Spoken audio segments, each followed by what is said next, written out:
ఇదే బుద్ధ నీలకంఠేశ్వర ఆలయము.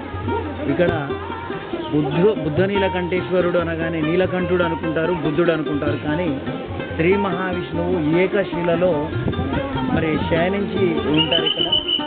ఇక్కడ చూడండి, ఇక్కడ సరస్సు మధ్యలో మరి ఆదిశేషు మీద శయనిస్తూ కనపడతాడు ఇక్కడ.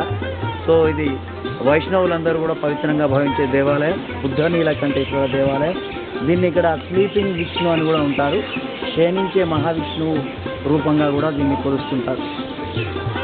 ఇది ఈ ఆలయం యొక్క ప్రాముఖ్యత. సో ఇక్కడ గర్భగుడి అంటే ఏమీ లేదు ప్రత్యేకంగా, ఇదే గర్భగుడి.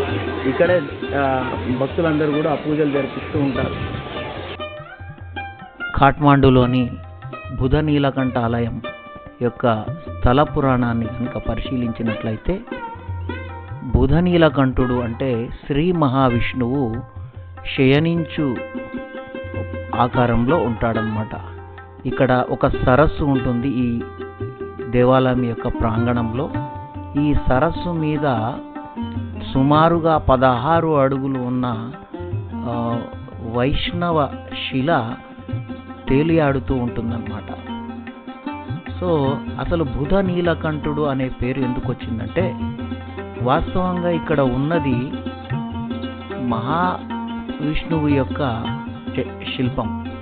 కానీ దీన్ని నీలకంఠుడు అని అంటున్నాం. ఇక్కడ ఉన్న దేవుణ్ణి నీలకంఠుడు అంటున్నాం.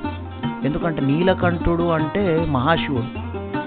మరి మహాశివుడి యొక్క పేరును శ్రీ మహావిష్ణువుకు పెట్టడం యొక్క విశేషం ఏంటంటే, ఇక్కడ మరి మనందరికీ తెలుసు దేవతలు మరియు దానవులు ఈ హాలాహలం గురించి, అంటే క్షీరసాగర మదనంలోని నుండి వచ్చిన హాలాహలాన్ని ఎవరు సేవించాలి అనే ప్రశ్న ఉత్పన్నమైనప్పుడు ఈ మహాశివుడు అయితేనే, పరమేశ్వరుడు అయితేనే ఇది చేయగలుగుతాడని దేవతలందరూ కూడా భావిస్తారన్నమాట. మరి అటువంటి తరుణంలో మహాశివుడు మరి ఈ హాలాహలాన్ని మింగుతాడు. ఆ వేడిని భరించలేక ఆ పరమేశ్వరుడు హిమాలయాల్లోని గోసాయ కుండలోని నీళ్లను సేవిస్తాడు. అంటే ఈ గోసాయ కుండకు ఇక్కడ ఈ బుధ నీలకంఠాలయంలోని ఉన్న సరస్సుకు మరి ఇది ఒక అంతర్గతంగా ఒక సంబంధం ఉంటుంది. అక్కడి జల ఇక్కడి దాకా ప్రవహిస్తుంది అని ఇక్కడి వాళ్ళు చెప్తూ ఉంటారు అన్నమాట.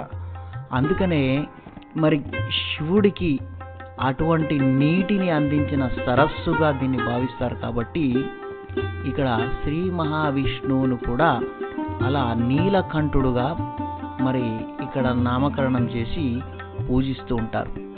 సో ఇది ఈ స్థల పురాణం యొక్క విశిష్టత. ఇక్కడ దేవాలయం అంటూ ఏమీ లేదు. ఇక్కడే ఈ సరస్సులో పవలించి ఉన్న ఈ మహావిష్ణువు యొక్క ఆకారాన్నే ప్రజలు పూజిస్తూ ఉంటారన్నమాట. కాఠ్మాండు మహానగరంలోనే ఉంటుంది ఇది. మరి అందుకే ఇక్కడ బుధ నీలకంఠ ఆలయం అని నామకరణం చేశారు.